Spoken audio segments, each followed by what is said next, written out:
Hey everyone, and welcome back to the Leadership Project Live. It is also always amazing to see you, and we're very excited about the live stream show that we're bringing you today. We've got one of our absolute favorite all-time podcast guests from the podcast last year, coming onto the show to talk to us today and to answer your questions live. And he's just the most amazing, talented person. And I love him to death. I say that very publicly, that I just adore this guy.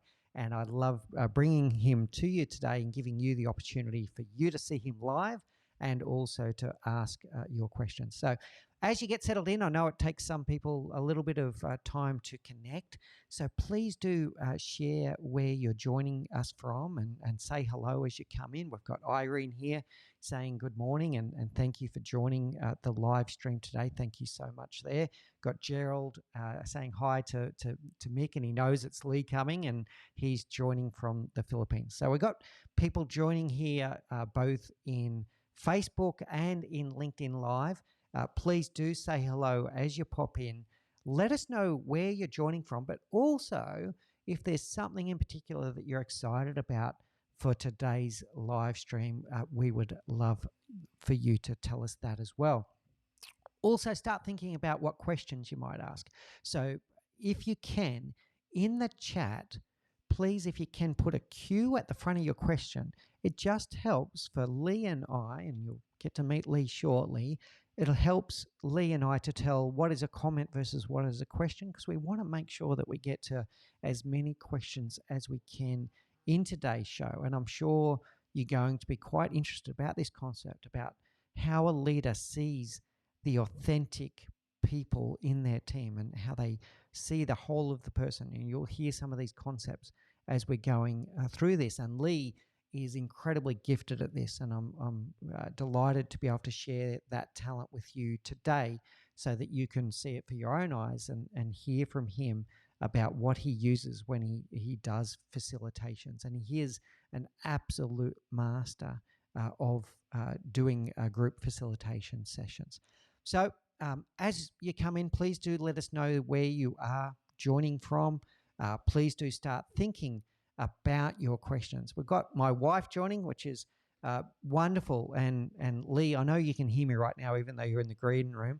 I'll give you a warning right up front that my wife usually asks the most challenging questions. So we're in for a treat if she decides to get on the typewriter today and ask us some questions. Okay, so please do let us know where you're joining from. Please get your questions ready. Put a little Q in front of your question as we get ready for the question section of today. Lee and I will have a bit of a chat for a while, but we will be getting to your questions as well. We've got Joanne joining us from Taguig in the Philippines as well. So wonderful to see you, a regular on the show as well, Joanne. Thank you very much. And I'm sure that you're excited for what we're going to cover today. So as we get ready, we've got a few announcements that we will make as we get ready for Lee to come on. So the podcast this week, we broke away from our regular interview guests that we have on the show each week when we bring in these amazing guests that are always challenging our thinking, people just like Lee that come in with something very interesting to say. We're breaking away from that this week because we've got some special announcements to make. So episode 54 of the Leadership Project podcast is just a solo cast from me where I share about the launch of my new book. So I'm very excited that my book is now available for sale, and we'll talk about that in a moment. So our latest episode of the podcast celebrates that. And in that episode, I share what it was that drove me to write the book in the first place. And we do have a leadership crisis in the world right now where, depending on which stats you read, it's somewhere between 16 to 20% of people in the world truly love their job and like their boss. And one of the issues is about that tricky transition into first-time leadership. So that roller coaster of emotion that people go through, the euphoric highs of finally being recognized for their amazing technical prowess and for their hard work. They finally got the promotion they felt like they deserved, through to the thud of anxiety when they realize that no one has ever shown them what it means to be a leader, and that leadership is quite challenging. Human beings are complex, as Lee would attest when we get into his interview today. Human beings are complex, they're erratic, they're inconsistent at times. So leadership is quite challenging. And that's what the first book is about. And I say first because there's many to come. I'm on a race to catch up to John C. Maxwell. He's produced 83 books. He's 73 years old and he's produced 83 books. So I'm 82 behind. Starting a long way behind that, but I've got some catching up to do, and there will be many more books that come that complement this. So I am excited to tell you that it is now for sale, so you can find it on Amazon. The title is You're a Leader Now What? The Proven Path to High Performance Leadership. I'm even getting a comment from Lee on his very own show here. That is amazing. Thank you, Lee. So he's telling me I've got this, and I think he's referencing that I'm going to catch up and overtake John C. Maxwell, even though I'm starting a long way behind the starting blocks there. So thank you, Lee. I appreciate the support, and I love the multitasking that you're doing there to comment as you get ready for our interview together.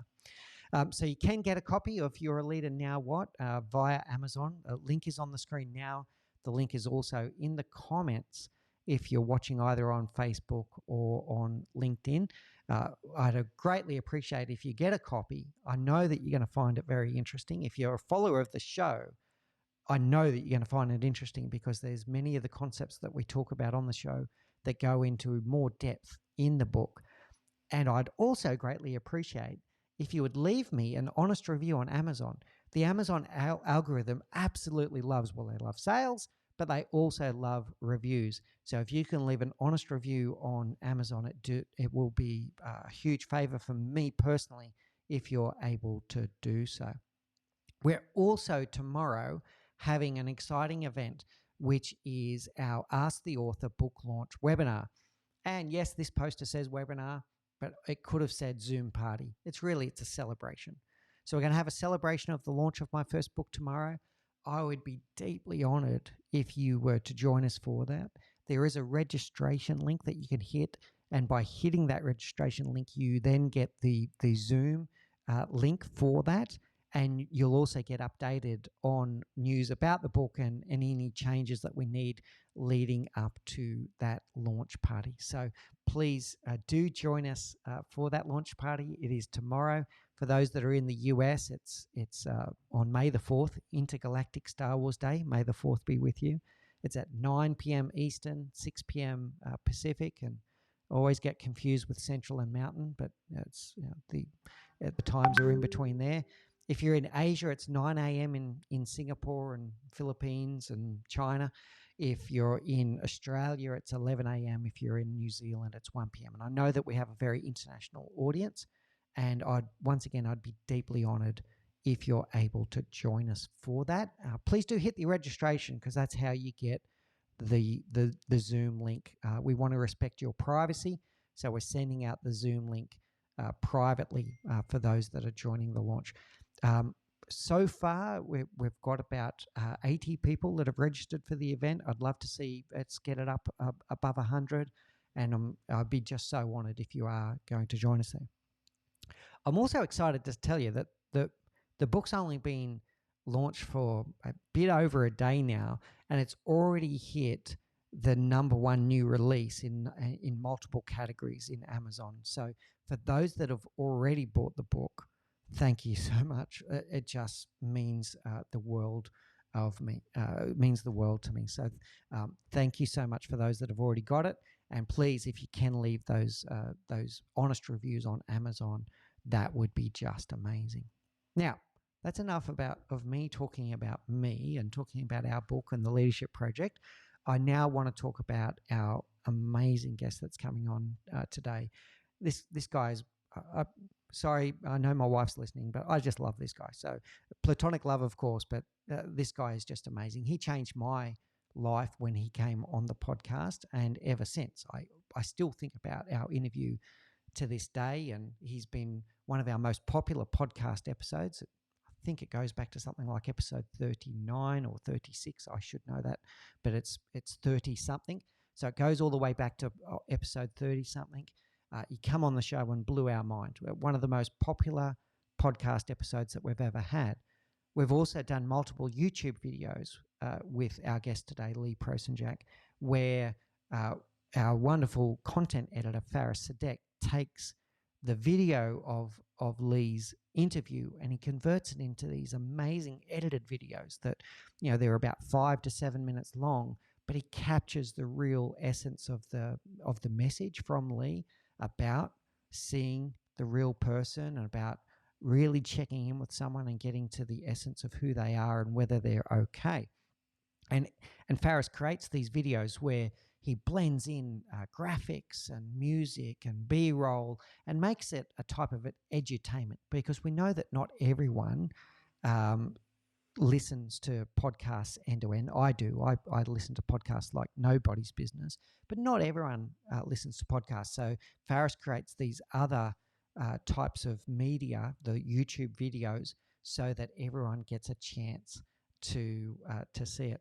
Good news is I didn't get in trouble for saying that I love Lee, because my wife is now also saying I really love him too. I love his podcast episode. So that's great as well. So when we come up with the idea for the live stream show, we said to the team, really, we should bring on some of our previous podcast guests as well. It's not just for new podcast guests. We should bring back some of the old ones. And when I said that to the team, I said, so I started to ask, so who should we get on? And before I could finish the question, they all said Lee.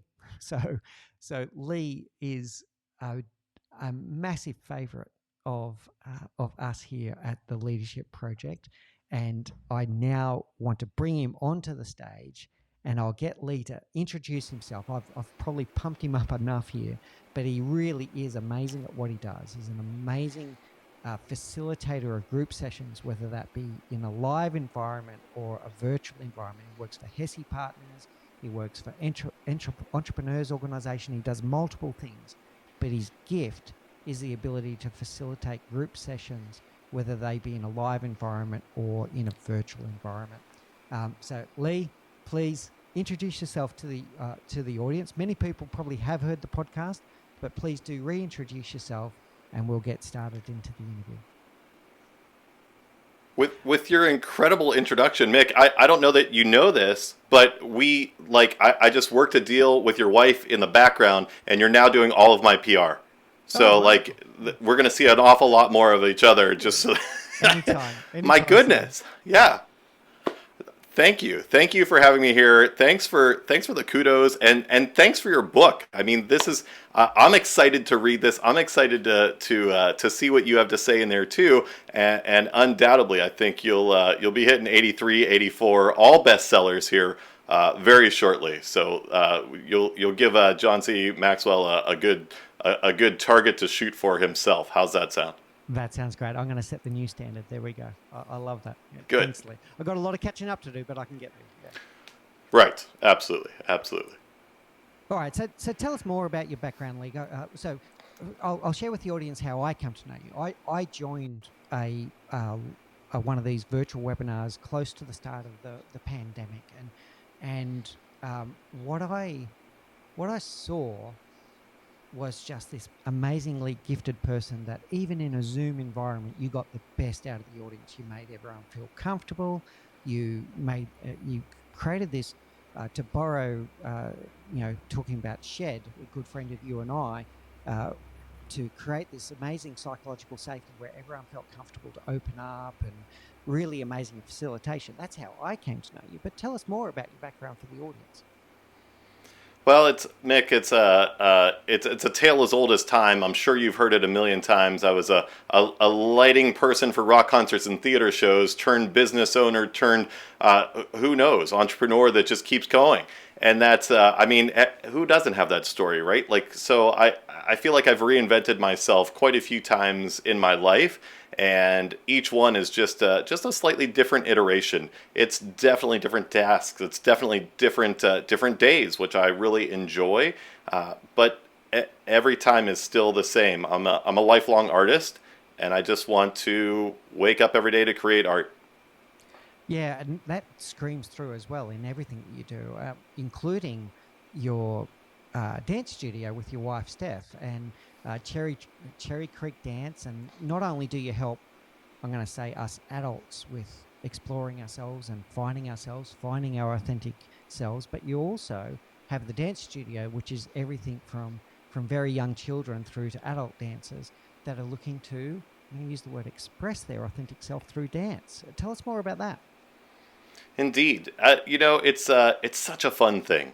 My wife Stephanie started this 29 years ago. I met her 23 years ago, I think, and just jumped right on board. It was I could tell already just in meeting her, in being at the studio for my very first time. It was an exciting environment and one that I absolutely wanted to be a part of. And so I did, and I was like, I'll just hang out here. If that's what it takes, I'm willing to just hang out. I'll do whatever. Oh, you need a stereo fixed. Oh, this, something else broke. I'll sweep the floors if that's what it takes in order to be around just this experience.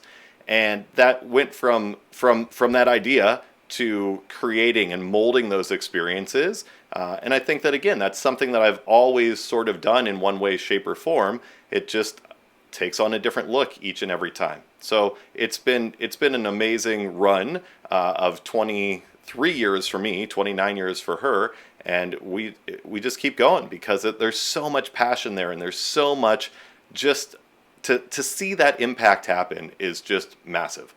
And so being able to see that on an hour by hour basis is absolutely huge. I'd like to know more about what you learn about yourself and about expression.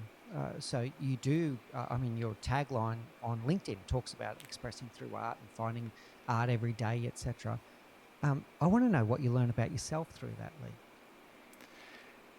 It's incredible. I mean, there's the old quote, of course, I don't know where it comes from, but from the mouth of babes, and that's so incredible to see that happen. So on a day where I can like talk to a customer or a parent who's got a young dancer, and they're like, I don't know if my child's going to like this or not. I don't know if this is going to be a good experience. What do you think? From me to be able to say, yeah, let's try this out. Let's see what's there. Let's give this a shot. And at the very least, we find something that they don't like. And if that's the worst case scenario, I think we're in good shape. And let's give it a shot and see what's there. And to get somebody into a class that's maybe on the fence for something, and then to try it out and see that genuine joy that's there and in their eyes and in their expression. And some of that is shorter, like it happens very quickly. Others of that, it takes a while to see, but to see that happen is just like priceless. And what's really funny is that a lot of times, I'll sit there, I'll talk to those parents in advance, and then while the class is going or something, and I'm watching the class just as much as that parent is.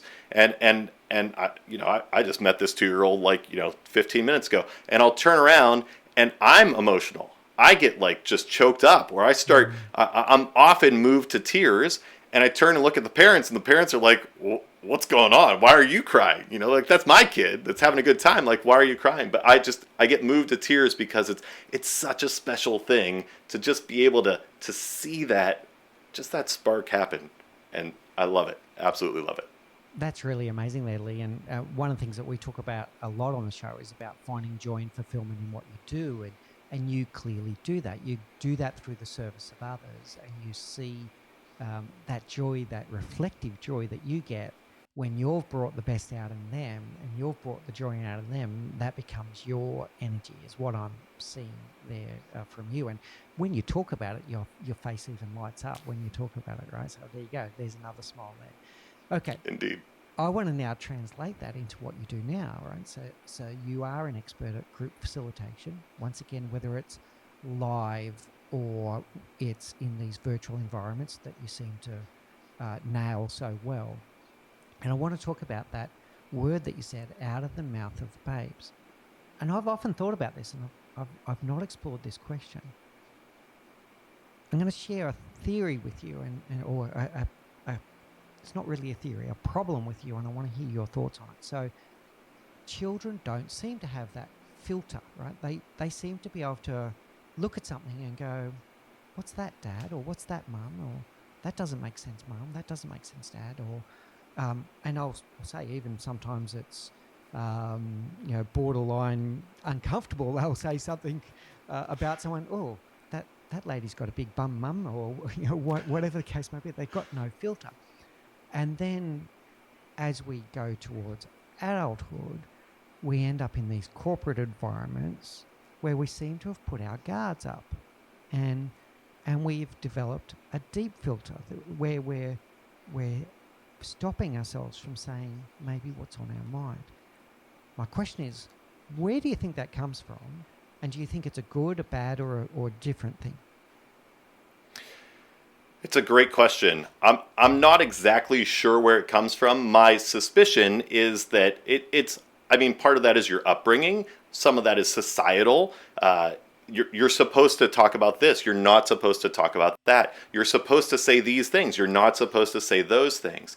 And so I think it's a learned behavior over time. You're right. Most kids have no filter until we start saying, "Don't say that. Wait, don't act that way. Don't do that thing." And that's when how we start to learn. Oh, that's okay. That's right. That's acceptable versus that isn't. And that's a fine line, of course, for all of us. And some people don't find that line, and so we look downly upon them typically.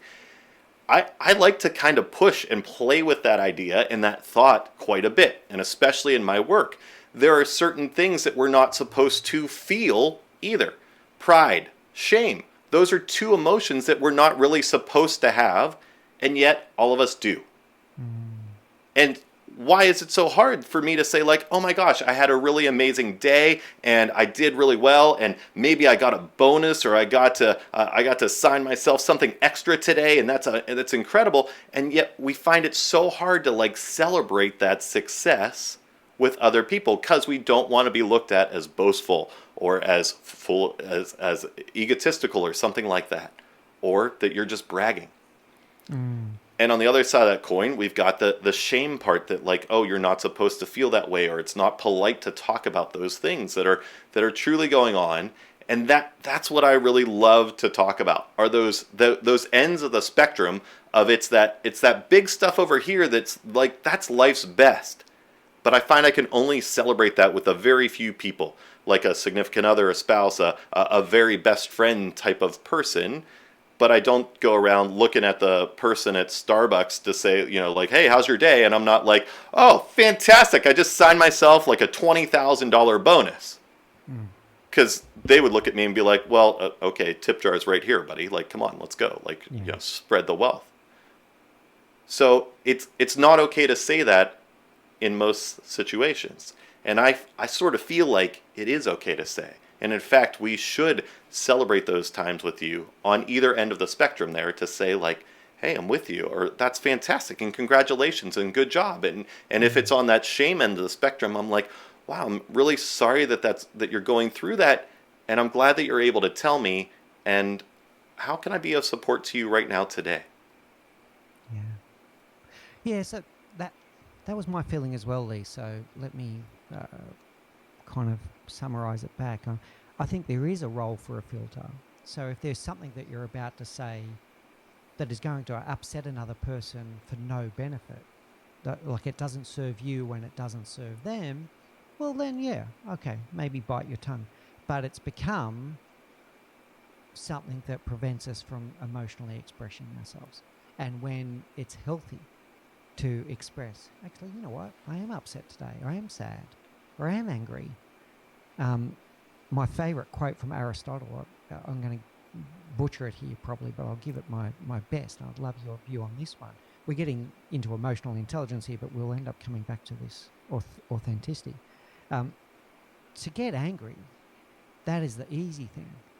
But to get angry with the right person, for the right reason, in the right way, to the right degree, that's the hard part. So emotion shouldn't be shunned. We need to talk about our emotions, but we need to do it in the right way. What's your reaction to that? Yeah, let's name those things. Let's label those things. Let's talk about and how you're feeling right now in the moment. What's your reaction to that so that we can process that? And what I get to see, so when I see that authentic version of you coming through and saying, here's what's truly going on for me, I get to take a look at that and go, wow, that's what's happening for that person. I wonder why that matters to me. I wonder what's causing me to become so emotional. I wonder why that's such a learning that could be there for me if I'm open to hearing it.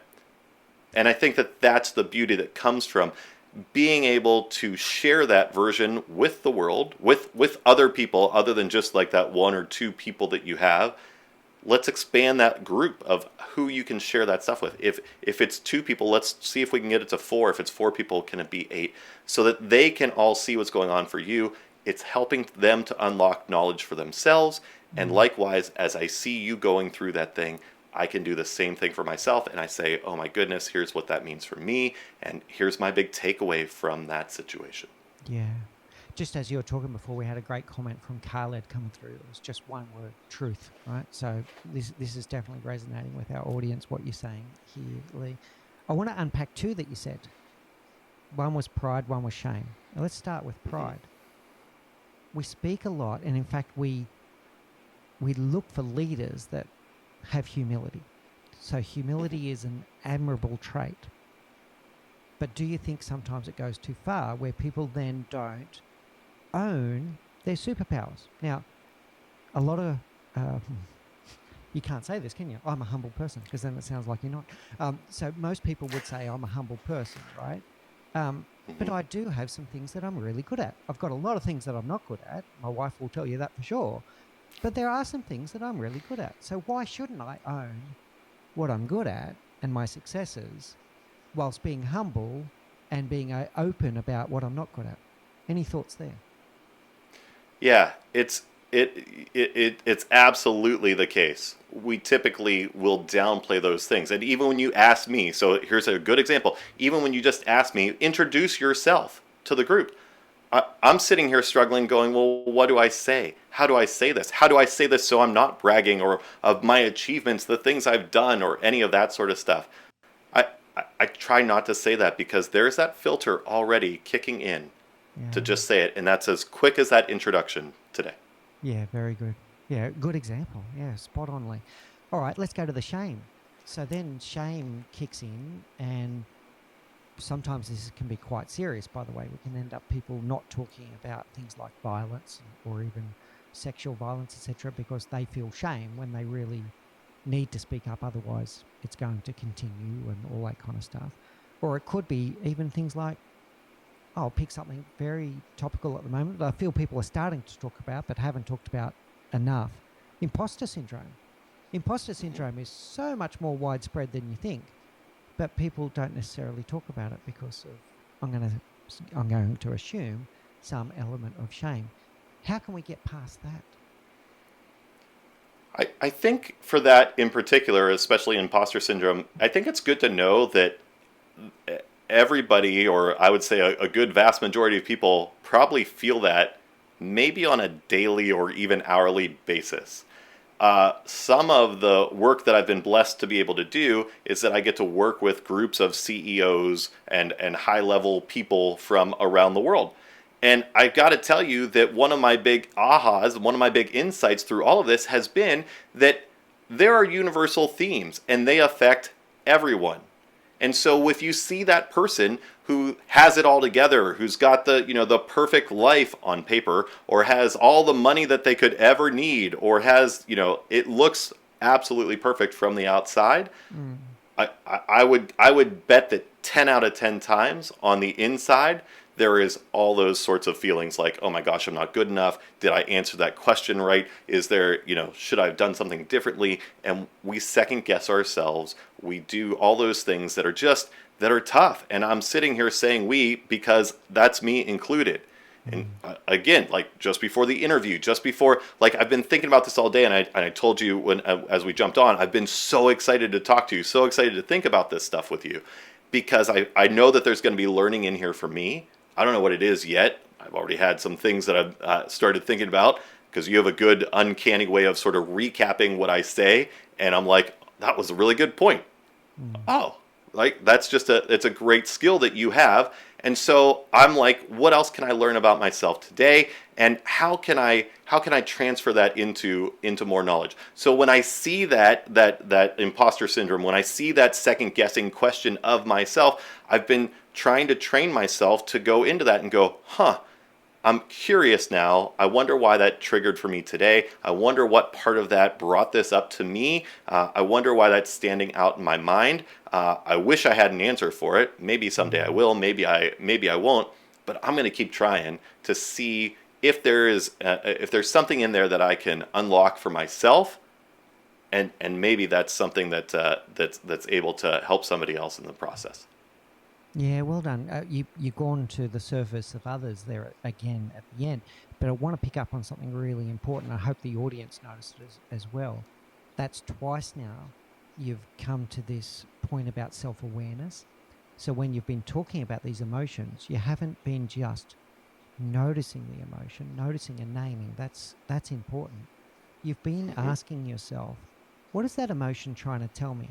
So what was the trigger? Why did that emotion come now? And what is that emotion trying to tell me? Because most emotions are trying to tell you something about a need. They're trying to tell you either about a met need. So a positive emotion is trying to tell you about a met need, and it's trying to reward you so you do it again sometime. And a negative emotion is trying to tell you about an unmet need, and it's saying, hey, I'm here. Can we do something about this, please? So I love that you didn't just go, oh yeah, that's imposter syndrome. You went, and why am I feeling it now? And what was the trigger? Tell us more about this kind of self-awareness that you're going through there. I did a great workshop.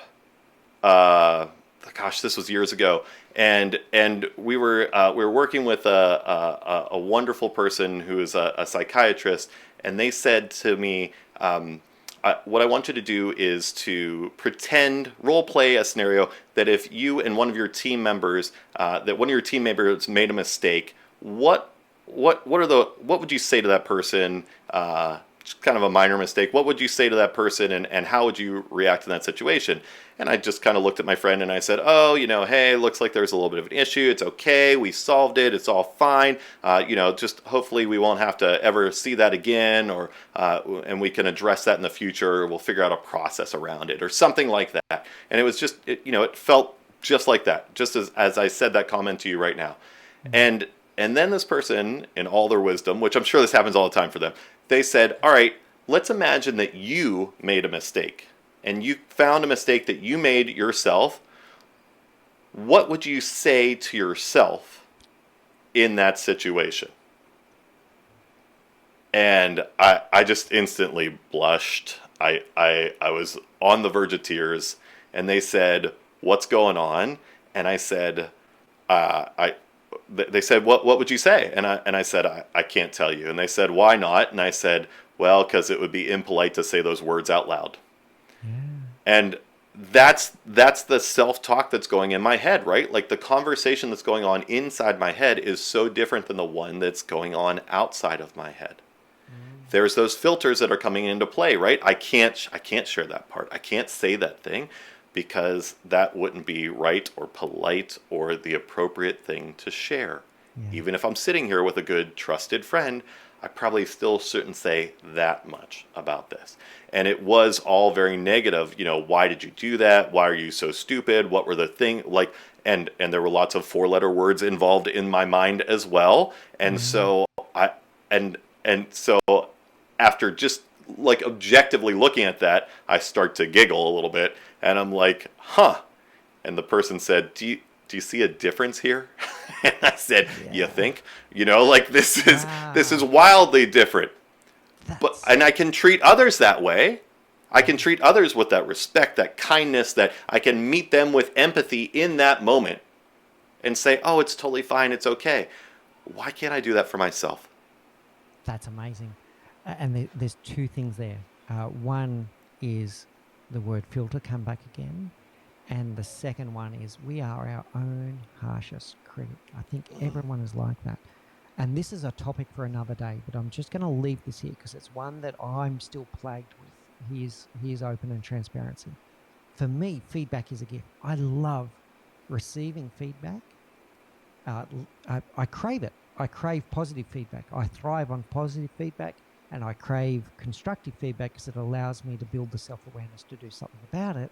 And yet I have this filter, this mental block when I go to give constructive feedback to another human being. And I've never mastered that. I'm still working on it.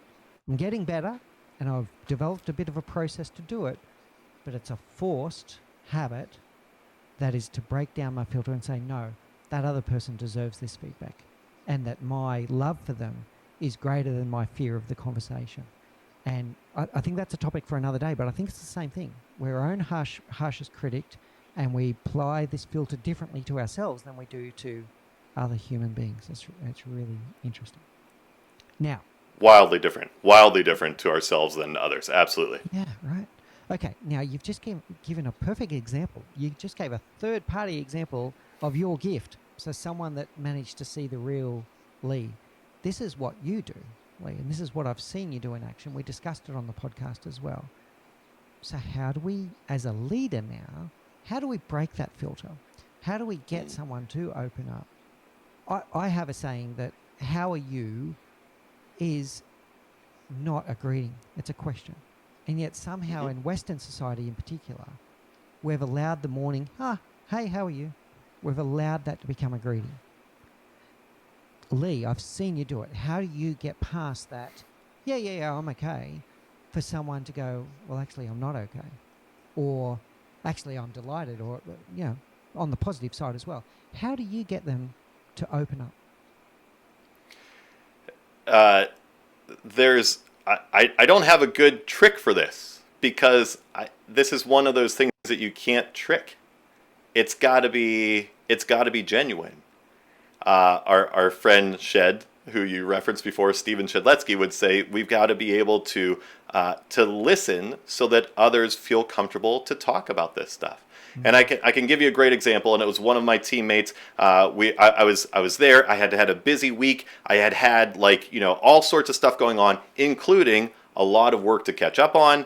And I was sitting there staring at my screen. They came in near the office. The office door was open. Came in near the office, and I could just hear them sort of wrestling, putting the time card away in the filing cabinet. Like I could hear that happening, because it's a sound that's embedded in my brain.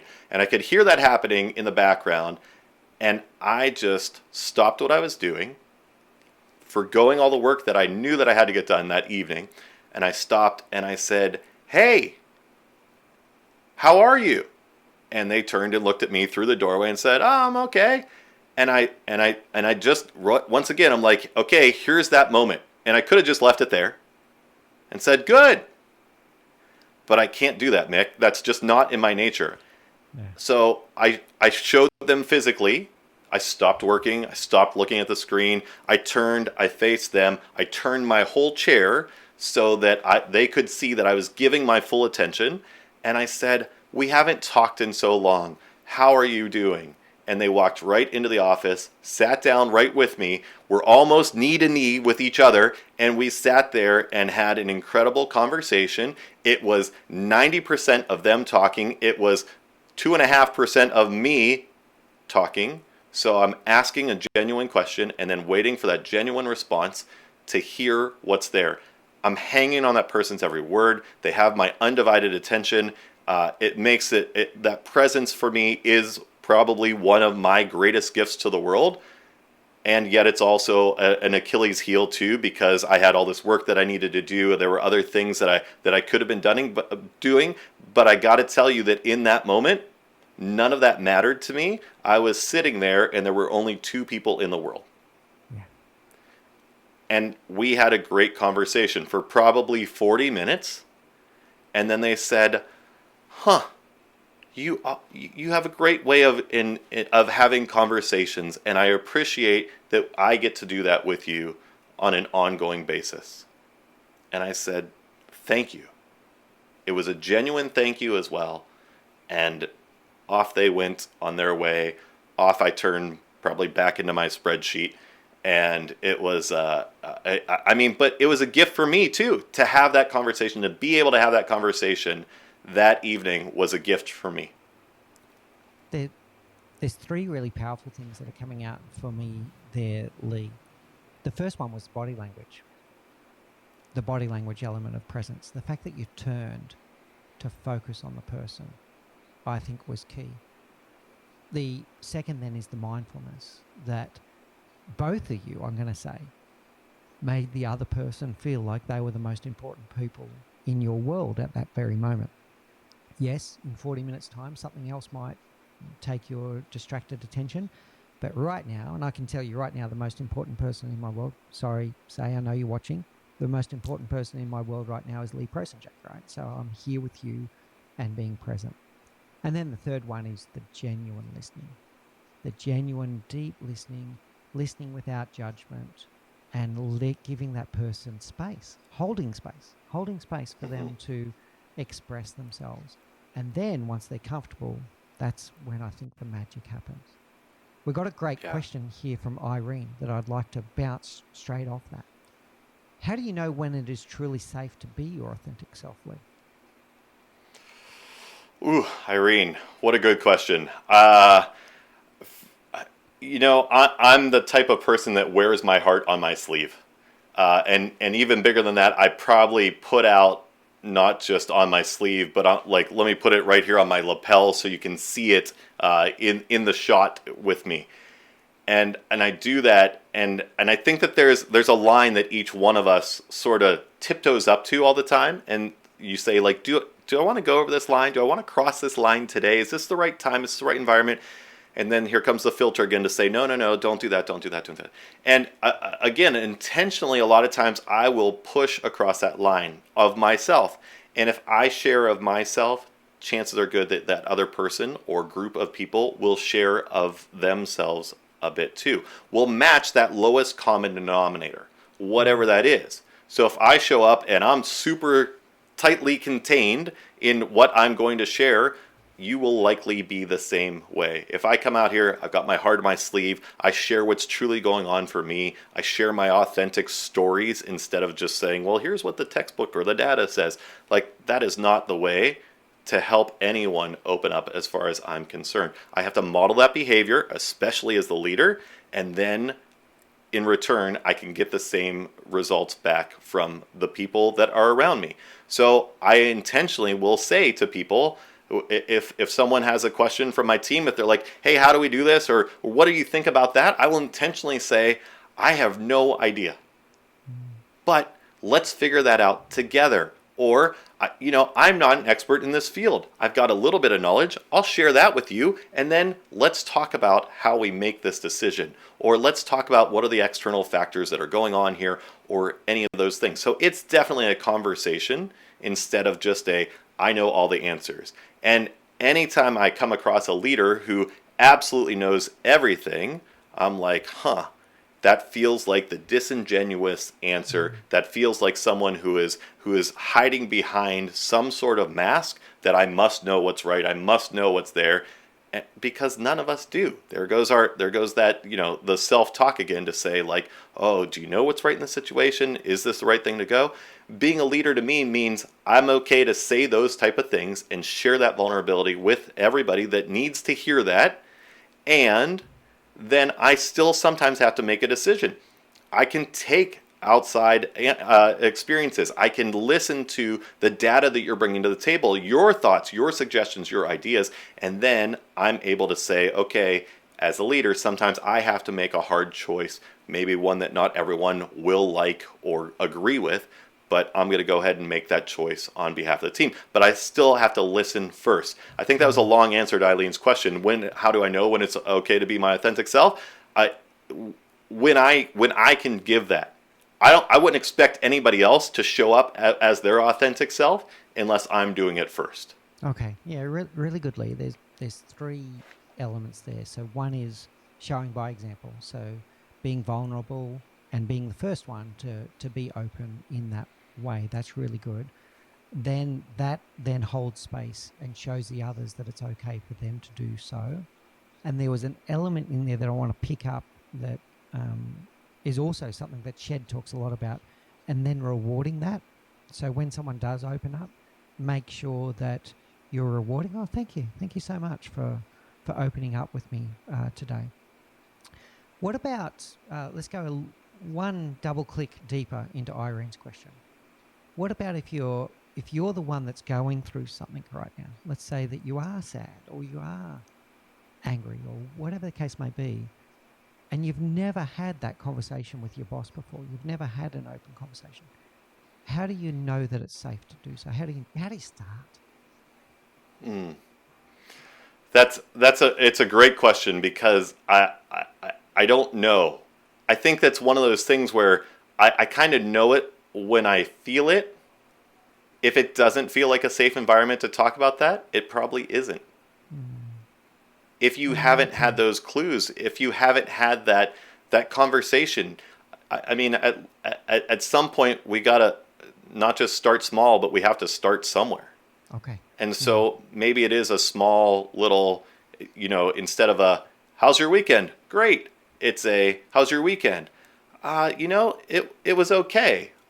I kind of wish Sunday was a little different, or I kind of wish that, something like that. I'm excited to be here today, but I got to tell you, in retrospect, Friday wasn't the best day for me, or something along those lines, where I can kind of test the water a little bit. Again, I'm going to go for first with each one of my team and everyone that's in my circle. If you ask anybody that knows me, hopefully well, they know that, get excited. It's going to be a good conversation when we get on the phone together, or when we jump on Zoom or something like that.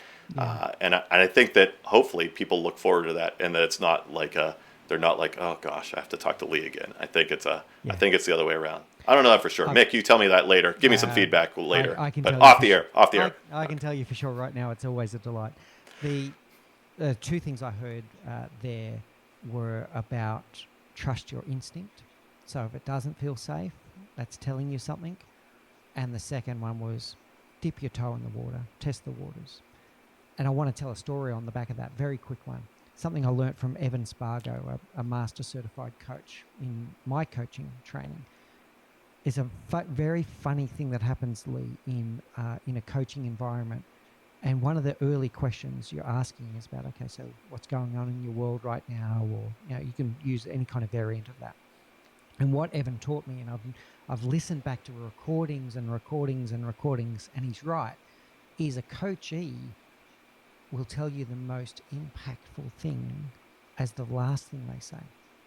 So they'll start exactly like you just said, Lee. They'll start dipping their toe in the water. They'll bring up something that is noise, content, not that substance. And then they'll build up to what's really on their mind. And what they're doing is, A, they're building up their own courage. They're warming up, but they're also testing you.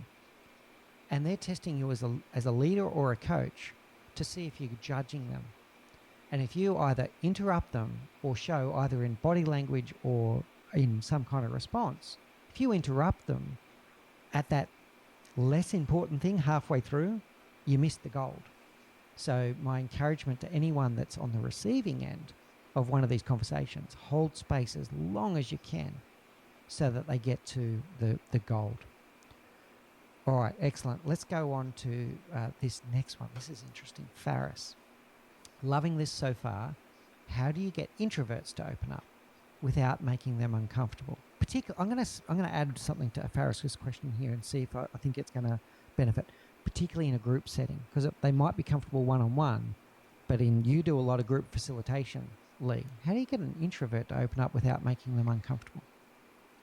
Sounds like a good setup for a joke, Mick. I'm pretty sure there's some sort of joke in there.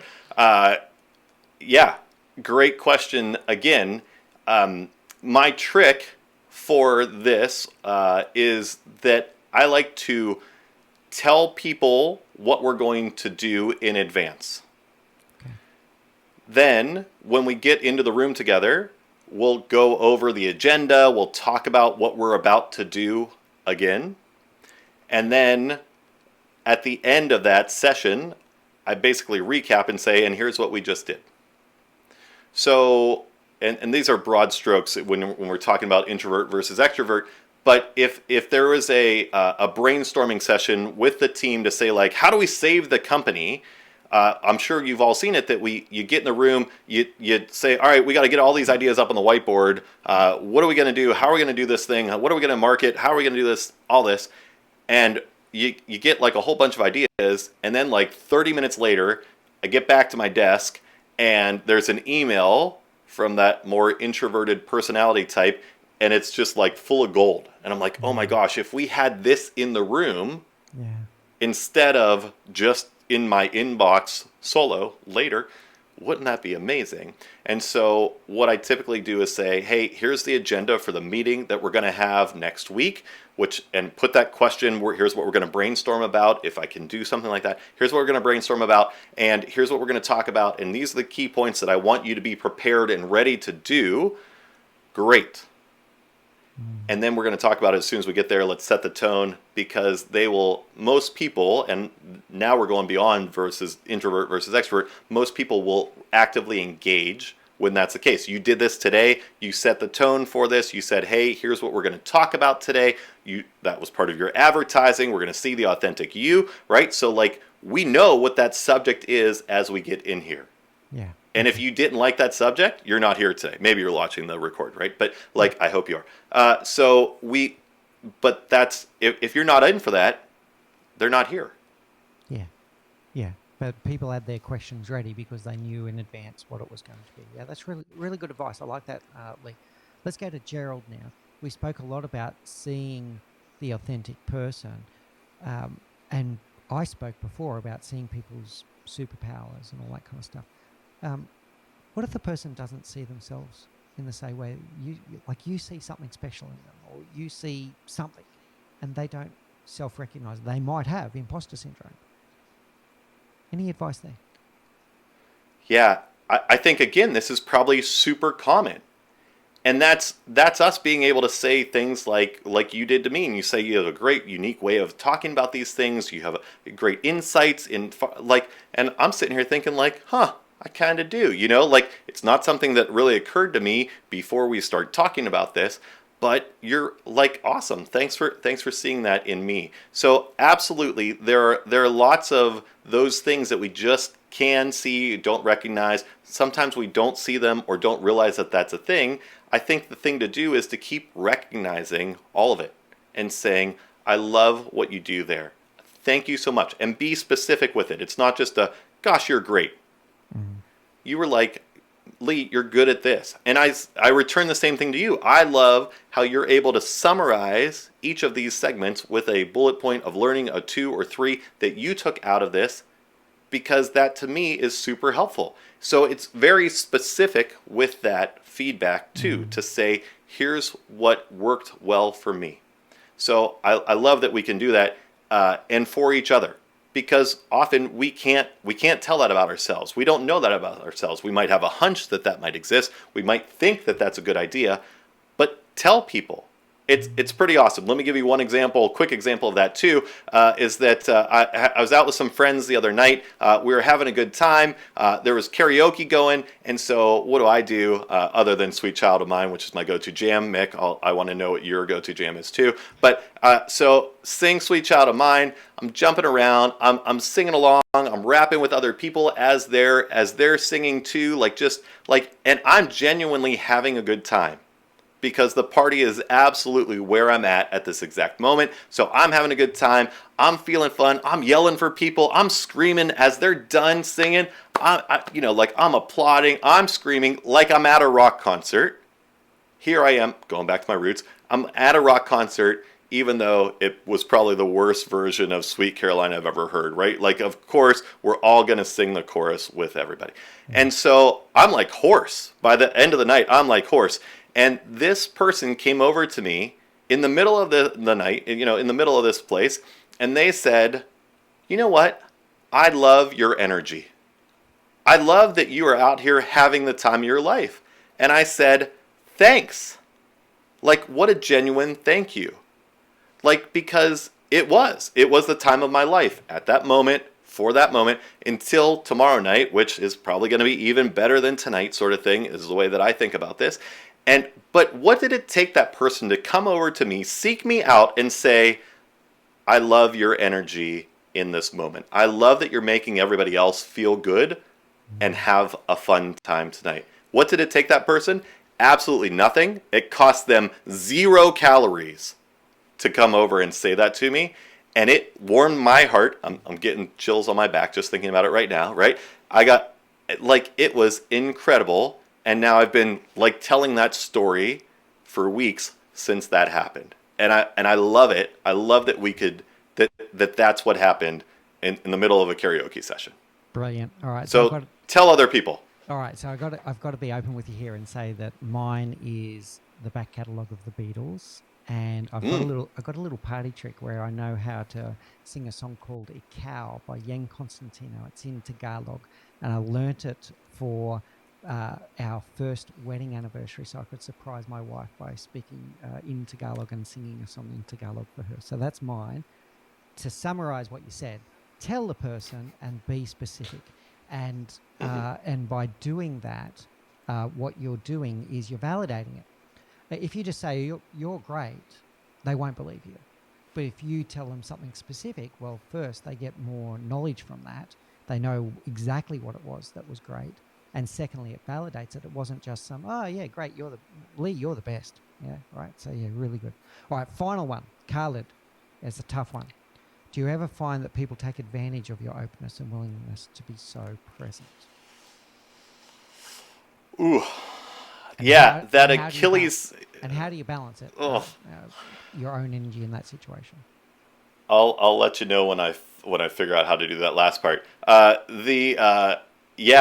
It's the Achilles heel for me. I can be as present with anybody in the world at that moment as I said, I think it's one of my gifts to the world. The downside of that to me is that it makes me a really horrible estimator of time. Because if I had said, in that example with one of my team members where I said, I got to get this done, I got to get the spreadsheet complete before I can have this conversation, or that I told somebody else is waiting on that spreadsheet and waiting for me to finish that to do their next step, and here I am, I turn and I focus on somebody else for 40 minutes. Now I've kept somebody else waiting for 40 minutes. So my team has learned that this is one of my behaviors. And so my very good friend Jory, she'll say, what time will you be back? And I say, 1 o'clock. And she goes, okay, I'm going to write down 4. Because she just knows that at some point, like, I could get lost into a conversation. I can, that might happen. My dad always says, I always allow 10 minutes to get lost. And what I think he means by that is that we're going to see where the serendipity of this takes us. And so I'm going to be here because, again, this is the most important conversation that I can have right now. And then I'll move on to the next one, which might be the next most important conversation that I need to have. And Mick, I got to tell you, I've missed more flights in my life because of this than and that is absolutely, Khalid, that's at my expense for sure. Yeah. Because there I am, trying to scramble, figure out the next flight, take a red eye, fly all night instead of being on the flight that I should have been on. But in that moment, that conversation was way more meaningful to me because it was way more meaningful with that other person. How do I figure out how to not be taken advantage of? I don't know, but I'm open to talking about that to figure out what that might look like for myself, for others. let's keep thinking about that too, and see if there are some learnings there. Yeah. More than just like I don't work for free or something along those lines, which feels honestly disingenuous to me. I'd rather say that was an amazing conversation. Let's I don't know what I don't know if anything will ever come from that, and maybe it won't. But at least I was there and I was a part of it, and that was a really good thing. There's a great story of a great person called Ivy Lee, who was a peer to Rockefeller, and they told a story of them walking to work one day, and Ivy Lee was essentially Rockefeller's business coach, and said, gave some sort of piece of advice, and Rockefeller came back and said, "I owe you for that conversation that we had." And Ivy Lee said, "You pay me whatever you think that was worth." And at the time, Rockefeller wrote them a check for $10,000, which would be, an enormous amount of money, especially for a 25-minute walking coaching session. But that's what it was worth to them. So I'm much more willing to give first, and then I believe I put goodness out into the world, and I hope that goodness comes back. There it is, Khaled. That's my secret for that. Yeah, I think that's really good. So serve first, serve other humans, give first, give them the benefit of the doubt. I would then just say, Khaled, is keep your antenna up, and if someone has a repeated kind of pattern of taking advantage of that, call them on it for sure, and remember that if someone does take advantage of you, it speaks more about them than it does about you as well. So that would be the other thing that I would say. Now, speaking of being terrible judges of time and getting lost in moment, we are over time actually, but I just love this conversation so much, Lee. I could stay on for the rest of the day, and we would still. Oh man, I got nothing else. Let's go. I got to make dinner in a minute, but that's totally fine. Yeah. All right, we're getting wonderful congratulations in here. We've got Joanne desperately wants to hear you sing "Sweet Child of Mine." If we do have a karaoke session over there in the Bahamas, Lee, you and I are also singing Beastie Boys. That's another common thread for the two of us. So, and I would absolutely adore to have a karaoke session with you. And I can just imagine right now the energy that you would bring, not just for yourself. It's a piano right here. There's a piano right here. We can do whatever. I got the music, sheet music for Rocky Horror Picture Show. Whatever your genre is, we got that. So no problem. Game on. It's done. All right. Well, thank you so much, Lee. It's been such a pleasure having you on the show. We'll wrap up now. Thank you so much. Always love talking to you, and I love bringing your gift to the world and having you on the show today, and having that opportunity for everyone else to hear you. So thank you so much, Lee. Mick, an honor and a privilege. Thank you so much for having me today. Appreciate you. Brilliant. Okay, thank you, Lee. We'll finish off with a few announcements of our own as we finish off. So thank you for joining us today. We will go into just a few announcements. Obviously, we've spoken about the book coming out. I also want to talk to you about our new program, which is called the Gateway to High Performance Leadership. We've got our next cohort starting very soon, within a couple of weeks on this one. If you would like to know more about the Gateway to High Performance Leadership, please do contact us. You can contact Joanne Goes On about that program. You can have a discovery call with us, and we can talk through about your leadership journey and how we might be able to help you to become a high performance leader. We've got the book out, so on Amazon.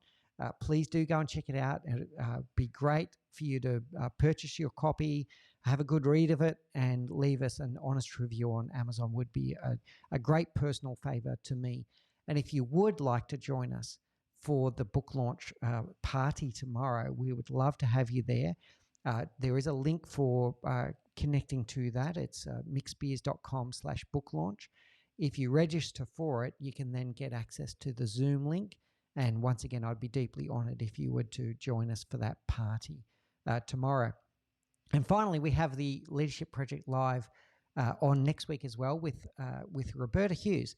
And we're going to look at a different side of authenticity here. We'll talk about authenticity and leadership. And you've all heard of Roberta from previous podcasts. She's very deep into mindfulness. So the angle here will be about mindfulness. She's a yoga practitioner. She's the host of Peaceful Living TV, absolutely amazing person, and I'm looking forward to giving you the opportunity to ask Roberta questions live next week as well. So that's it for this week. Please do take care. Remember to look out for each other and challenge the status quo.